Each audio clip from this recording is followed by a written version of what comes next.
এই দেখো বকখালির সমুদ্র কত দূর, দেখো মাঝখানে একটা খাড়ি মতন আছে, মাঝখানে দেখা যে খাড়ি মতন, আর তারপরে সমুদ্র।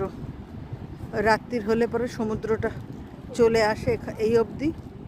আর যারা যাচ্ছে দেখো অনেকেই যাচ্ছে, কোমর হাঁটু সমান জল, সেটা পেরিয়ে সমুদ্রের কাছে যেতে হবে। এখন তো একটা যাওয়া সম্ভব না, আমরা যাচ্ছি না, আমি তো যাবই না, অত দূর যাবো না, আমার ভয় করে জলে। যাক হোক, তোমাদেরকে আমি দেখালাম কিরকম অবস্থা, দেখো চারপাশ, এই দেখো একটা খাড়ি মতন, ঠিক আছে? এই দেখো এখানটা খাড়িটা আছে, তারপরে সমুদ্র, দেখেছো তোমরা? আর ভাল লাগবে। দেখো তোমাদেরকে আমি দেখালাম সব রকম সব কিছু।